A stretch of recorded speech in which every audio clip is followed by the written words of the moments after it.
Koleda is absolutely incredible and nobody is really talking about her. If you've been using her with Soldier 11 to synergize elements, you may be familiar with her right now. However, what if I told you that she doesn't even need to synergize elements to be overpowered? Sounds crazy, right? Well, today I'll be breaking down why she's insane, what her kit is, her combos, how to build her, and who she pairs perfectly with. But before all that, remember to like, comment, turn on the notification bell, and subscribe if you like this and want to see more ZenlessZoneZero content. Let's get into it. If you've played characters like Ellen, Soldier 11, or Juyuan at this point, the concept of using or playing a stunner is probably familiar to you. Koleda works similar to other stunners like Ambi and Lycone with a slight twist, but never fear, I am here to break it down, of course. Koleda technically has the lowest base impact of all stun roll characters, but this doesn't mean she is worse when taking her as a daze applier. In fact, her various movement options and invincibility that she gains during her basic attacks actually makes her one of the nicest feeling stunners to play. Stats and feelings aside, the first thing we need to talk about is her core passive. It reads when Koleda uses her EX special attack or consumes Furnace Fire to use an enhanced basic attack, the daze she deals increases by 30%. Koleda's additional ability reads that when another character in your squad shares the same attribute or faction, the explosion from Koleda's EX special hits an enemy and applies a debuff to the target. When this target is stunned, all squad members' chain attacks deal 35% more damage to the target, which can be stacked up to 2 times and resets when the stunned effect ends. This is impactful and is quite good, especially since she does so much stunning and allows chain attacks to happen, but as you'll see later, sometimes you may not need this. This is what she focuses on and what she aims to utilize so you can get max stun value.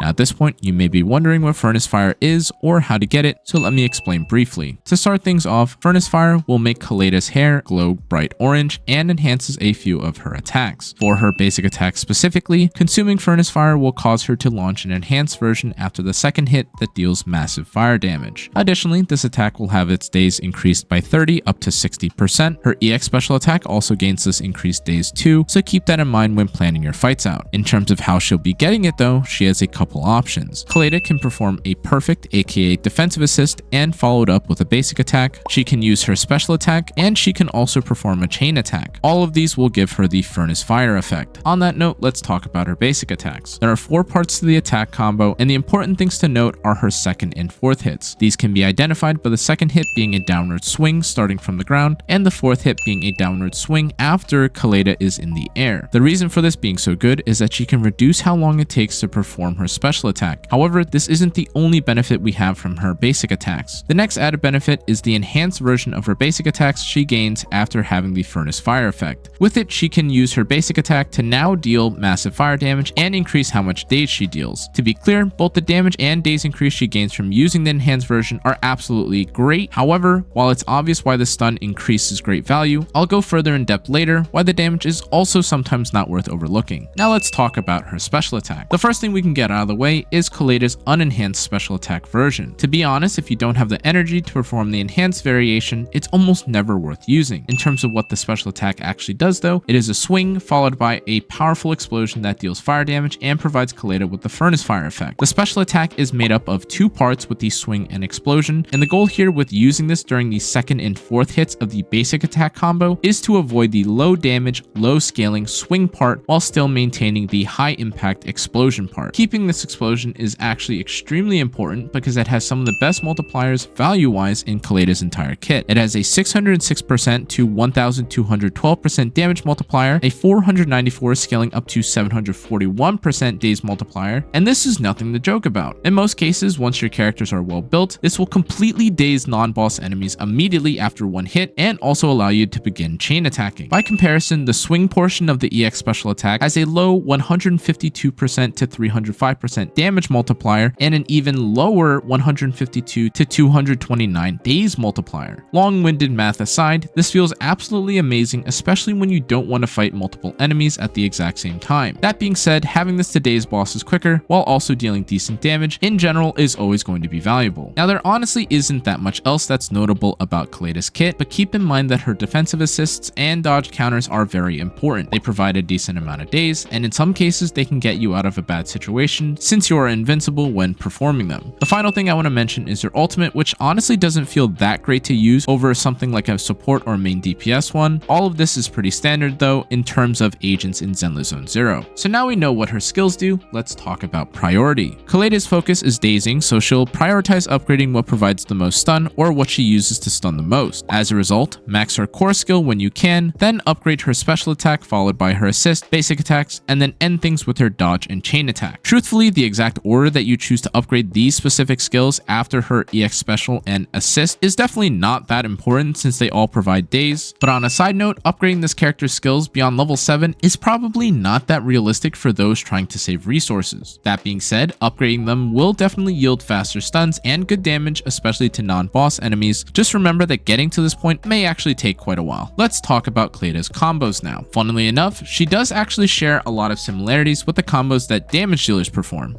The first is the non-boss combo that you may be familiar with if you've seen any of my other guides. This is simply Koleda walking up to the enemy, using her enhanced special attack, and immediately dazing plus activating a chain attack combo. This is simple and perfect for trying to thin out fights when you're faced with multiple enemies, and it's also great for when you don't want to have to use your brain too much and just want to clear out enemies fast. Here's a showcase of what this combo looks like and the different variations between swapping to your damage dealer or swapping to your support.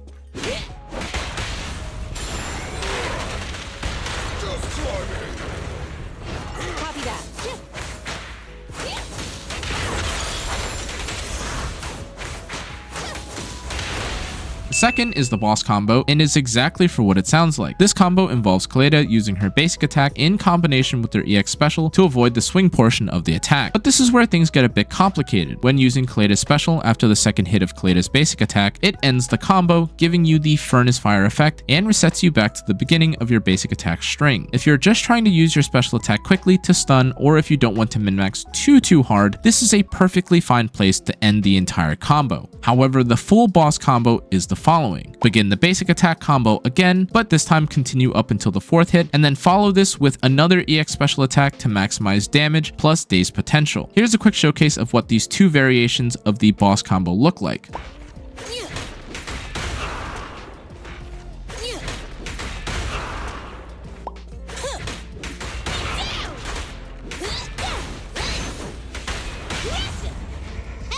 Now, as a final note of the combo section, keep in mind that what is possible will also depend on how much stun you apply to the boss. These combos are primarily to guide you in the right direction, but they will not always be possible to pull off. As always, each combo will also shine in different scenarios, and it will take some getting used to if you want to master Koleda with her stun potential. Now let's pause before we decide for sure that Koleda is actually a dedicated stun character only. Both on and off stream, I did tests to check whether Koleda could act as a hyper carry, and here are my findings. Her damage at times does feel comparable to a typical damage dealer, but the frequency of her basic attacks especially is much lower than other traditional DPSs. This is shown best through her having high damage multipliers through her EX special attack and enhanced basic attack. However, due to how slow her basic attacks are, and because the non-enhanced attacks scale so poorly, she ends up actually with a much lower damage showing. Oh, did I also forget to mention the biggest difference between her and other damage dealers? That's right, she gains no attack, crit rate, or crit damage within her kit. This is a huge deal and actually reduces her effectiveness and viability as a main damage source by a significant amount. Even running a team composition like Koleda, Lycon, Sokaku to give Koleda 1000 flat attack is basically wasteful, since Sokaku herself deals almost as much damage as Koleda as the main DPS. So with this, Koleda as a primary damage dealer may not be the equivalent to dealing negative damage, but it definitely doesn't look good for her. But now we have to break down something also very important, and that's talking about how she'll be built. This will sound very contradictory to what I just mentioned with my findings regarding Koleda as a main DPS, but I promise this makes sense. I won't go too deep into it right now, but as a spoiler alert for later, nearly every character in ZenlessZoneZero can be categorized into crit focused or anomaly focused. Although there are defensive stats like health that you can fixate on, there is no healing or scaling at the moment that would suggest focusing on defensive stats is better than applying debuffs faster or critting the enemies instead. Therefore, although I definitely just mentioned Koleda not being a perfect fit as a main DPS crit carry, you will still be building crit plus an impact 6-slot disk drive to make her work. Side note, there are some characters that will end up using crit plus anomaly together, but that's for a different video. Now that was a lot, let's just get into her best set now. Thankfully, Koleda as a stunner really only has one best in slot 4-piece combo, and that's Shockstar Disco, gaining the 20% increased days when basic attacking, dash attacking, blocking and dodge countering makes this a no-brainer, but there's something I want to talk about quickly before I continue with her two-piece options, and that's moderation in everything. Although the impact and increased days here is certainly going to be her best in slot, keep in mind that if you are overcapping on stun or overcapping on any stat in general, it is definitely better to swap to another main stat or prioritize other stats. Koleda in the current state of stunners definitely don't demonstrate overcapping being a problem right now, but it is worth mentioning since some people have suggested using 4-piece Inferno Metal, Swing Jazz, or Woodpecker Electro instead of Shockstar Disco. In some cases, this thinking could be correct and actually lead to a much better showing from your agents, but as of right now, Koleda can always use more stun and therefore will definitely benefit from Shockstar Disco. Back to her two-piece options though, Swing Jazz for 20% energy regen, Freedom Blues for 30 anomaly proficiency, or any combo of Puffer / Woodpecker will work fine for the free stats. You can always refer back to the little section about not wanting to overcap if you're stuck deciding on which set is best, but keep these two things in mind. The first is that farming for a specific set may be better than others in terms of resource management, but it is also dependent on what team you're building. Farming for Swing Jazz, for instance, may actually be more helpful since you can also receive chaotic metal pieces for your Juyuan. The second thing to keep in mind is that ultimately, whatever ends up receiving better stats or ends with better stats when upgraded will be what you end up running anyways. So for her best combination of sets, Shockstar Disco plus Swing Jazz is going to be what I recommend, but personally, I actually found my Woodpecker set to have rolled better, so that's what I'm personally going to be using instead. Koleda's best weapon is her signature, but you probably already knew that since it's designed for her. However, since this is also not very easily obtainable, Steam Oven or 6-shooter are great alternatives instead. However, 6-shooter is technically also less accessible, and therefore Steam Oven is actually the right choice if you're looking for a max value. The stats and impact that it provides alongside being buyable from the gadget store cement itself as being one of the best free-to-play impact options for good reason. Another thing worth considering between the two W engines is the fact that getting multiple copies of Steam Oven is way easier since you don't have to wait for a battle pass to get an additional copy. Now on to Koleda's build and the stats that you're looking for. The most important stat for a stunner is going to be impact, and the other stats are typically flexible, especially before you have the ability to farm disk drives easily. This means that although crit 4 slot and element damage 5th slot is going to be your best choice, just having a 6th slot impact will definitely make your Koleda still do well. But speaking ideally, look no further than a crit rate or crit damage 4th slot depending on your ratio of crit rate to crit damage. Keep it 1 to 2. Koleda definitely also wants element damage in the 5th disk slot, but we need to talk about attack. Attack is going to be a priority when you can afford it, but keep in mind that her attack is decently low and she has no way of increasing her attack otherwise in her kit or with her weapon. Therefore, being north of 1700 attack, 170 impact, 50 crit rate, and 100 crit damage will definitely leave you with a very powerful and flexible Koleda, but ultimately, you could just make her work with just impact. Koleda's Mindscapes and her playstyle honestly remind me of Zhang Jin from Wuthering Waves. Both of these characters are exceptional at being utility / supportive figures in team compositions, but if you want to take the character above and beyond to be a true DPS, you really need to pull from multiple copies. Both Zhang Jin and Koleda's 6 Mindscape / imprint copies sequences act as massive damage increases relative to the rest of their kits / sequences, but enough about Wuthering Waves. In terms of standout Mindscape breakpoints, the 1st, 2nd, and 6th are all good. Her first Mindscape is solid for increasing how much days you deal, but ultimately it's just a stat increase. Kinetic Recovery, her 2nd Mindscape, is also decent since it provides you with energy every 45 seconds, but just like the first Mindscape, both are okay, but not game breaking since they just give you 1 additional stun or an additional cast every once in a while. In some cases, the first Mindscape may start to add up more and more over the period of a long fight, but most encounters will not likely go beyond 3 to 4 minutes. This means that Kinetic Recovery specifically will likely be usable maybe 4 or 5 times at max. 4 to 5 additional casts of Koleda's EX special attack does sound like it would be game changing, but keep in mind that there is a cooldown between stuns, and you typically overstun or overcap on days easily when using Koleda anyways. So this value is definitely less insane than it sounds. The final and most obvious insane Mindscape is the 6th if you're trying to squeeze out damage for her, but just read how crazy this sounds. When EX special attack, chain attack, or ultimate triggers an explosion that hits an enemy, it deals additional damage equal to 360% of Koleda's attack. Now this sounds absolutely crazy, right? 360% of anything is great value, except for when you realize that her attack is actually quite low, there are no W engines to give her an attack substat, and you would need to run someone like Sokaku to get 1000 flat attack, or stick to Lucy's lower amount and maintain your additional ability. Your options here are honestly not that great to maximize the value of her M6, and although it does sound like it would be crazy value, this is definitely not the most insane Mindscape that you could find from the standard standard banner characters. If you are someone who is using Koleda as a stunner, this loses even more value since you could honestly go your entire Koleda playing life without needing damage, and ultimately once your main DPSs are geared properly, most of the harder bosses will be cleared easily anyways. And now finally, let's talk team compositions. If you're someone who's made it to this point of the video without skipping, you're probably waiting for me to talk about Ben. Also, thank you for watching. Ben is given special interactions with Koleda that make her animations and kit changes when they are paired together. This is typically why the two are recommended together. However, there is something very important we need to break down, which is what the actual value of these interactions is. Firstly, let me break down everything that can change with Ben and Koleda together. When using an enhanced basic attack with the Furnace Fire effect, Koleda gains a new animation frame of Ben tossing her up in the air on a pillar, and this can change your invincibility frames. More importantly, the damage and days of this coordinated attack alongside the explosion of her special attack is increased when they are together, and the final change is her ultimate gaining additional damage and days similar to the enhanced basic attack change and EX special attack change, but this is where things end. These synergies and added benefits are noticeable for buffing Koleda herself, but this is not why most teams will use Koleda. If she's being taken as a main damage dealer, this alongside things like the 6th Mindscape could be justified since Ben plus Lucy can buff Koleda a lot specifically, but we're talking about Koleda in the stun role. The added damage is positive and beneficial, however keep in mind that its value is fairly minimal given her already low attack and crit stats, and the ultimate changes will be useless since the main damage dealer will likely be using the decibels for their own ultimate instead. The added stun should in theory be valuable since Koleda's entire kit focuses on it, but keep in mind that you are then taking Ben for a slight damage and days increase on Koleda specifically. You're also gaining an occasional crit shield on the entire team with some additional attack frames when you're specifically using your enhanced basic attacks, but it's up for debate whether or not this is truly worth it. This section wasn't meant to discredit using Koleda and Ben together when you don't have other options, but keep in mind that characters like Lucy, Sokaku, and Nicole have direct damage buffs or apply great debuffs that make their main damage dealer do incredibly, whereas Ben has a crit rate buff and does increase Koleda's damage alongside her stun, but that's only specifically for her. On that note, let's talk about what teams or options we have alongside Koleda. The first team I want to talk about is Juyuen, Koleda, and Nicole. This team is arguably the most straightforward right now and clears most encounters the fastest in ZenlessZoneZero currently. It is very easy to stun enemies with Koleda, and Juyuen gains so many shotgun shells from Koleda doing so. In addition, Juyuen attacking stun enemies at all usually means that they're gone in seconds, but this is just the beginning. In some scenarios, you can vacuum several enemies together and use Koleda's enhanced special attack to instantly stun multiple clumped and defense shredded enemies together, which feels both very satisfying and also does a stupid amount of damage. For your typical game plan, you look to stun the boss, then proceed to Nicole for the defense shred and ether damage increase from her special attack, and end things off with a quick assist from Nicole to Juyuen, who should be ready to blow everything up. I've talked about the value in clearing non-boss enemies first already, but as a refresher, the bosses in Shiyu defense take reduced damage until all non-boss enemies are eliminated. With that, aiming to clear them from the start of battle is always a solid choice. Side note, this team doesn't need to care for the missing synergy from Koleda since she already stuns at a ridiculous rate. However, in case you were wondering, this team would definitely, of course, feel better if you could somehow activate the chain attack bonuses from Koleda. Regardless, it is still one of the most straightforward and powerful team compositions in ZenlessZoneZero currently. The next composition we need to talk about is Soldier 11, Koleda, and Lucy. Now to be clear, this could be a situation where Ben replaces Lucy, however the attack increase and quick animations she has really leans things in Lucy's favor. Once again, since the goal of Koleda as a stunner is to enable their main damage dealer, aka Soldier 11 in this team, the additional benefits of Ben must outweigh Lucy in this case. Unfortunately for Ben, Lucy provides a significant attack increase to Soldier 11, who definitely scales well with it, and this alongside being able to take advantage of her quick assist, well, quickly, also benefits Soldier 11 so she can continue her basic attack combos and increase the amount of damage she's dealing to the boss. If one character is more highly invested in, however, you could argue that swapping Ben or Lucy out for the more invested in character is justified, but this is already considering a huge amount of hypotheticals. The team composition plays the same way you'd imagine any carry plus stunner plus buffer composition to work, but to break it down, stun the boss, buff up your carry, and then let them onto the field with a quick assist, unloading all of your damage. The other final team compositions I have to offer here are different variations of stunner plus buffer teams, and they honestly don't play much different than any of the other ones I just mentioned. Ellen, Koleda, Sokaku, Juyuen, Koleda, Rina, Nekomata, Koleda, Lucy, all these perform with the same goal in mind. Stun any enemies to make things a 1 versus 1, stun the boss afterward, quick assist with the support to then allow your carry on screen, then beat up the boss until they're gone. Their There is one final small disclaimer I'd like to make regarding teams and the order that they are played in when it comes to stunning, buffing, quick assisting, etc. And that's considerations for when chain attacks are actually worth using at times. In some team compositions, letting the chain attack fade away, letting the chain attack timer finish, and not taking it so you can avoid taking up too much time on certain supports like Sokaku is definitely becoming more common, and there are pros and cons to this, but I would like to remind players that this is much harder to set up than it sounds. Using the chain attack on a character like Sokaku ensures that you do get the attack buff from Fly the Flag guaranteed, but if you aren't letting Sokaku into the chain attack combo, it means that you have to use Fly the Flag manually prior to stunning and beginning the boss combo. How you choose to manage your time, your buffs, and your attack will definitely vary based on the boss you're fighting or how familiar you are with them, but just keep this in mind if you hear someone say one playstyle is definitively better than the other. The reality is that this is a combo game with adjustments needed as you play, not a set in stone rotation based game where everything is always better than something else. That's going to be it for everything you need to know about Koleda though, guys. If you made it this far, thank you so much. This took quite a bit of testing and looking into, and it was kind of taxing. As always though, guys, if you enjoyed today's content, make sure to check out the rest of my socials. Again, I appreciate everyone that has been supporting and giving me a lot of love when it comes to the content that I've been making for ZenlessZoneZero. If you want to talk more or maybe theorycraft or give me more of your opinions and we can amicably, more friendly, and for the betterment of the theory crafting community of ZenlessZoneZero want to talk more, feel free to join my Discord or DM me at any time. But that's going to be it for this video, guys. Thanks again for watching. I'll see you all in the next one. Good night. Whoa, you made it to the end of another Kana video. Thank you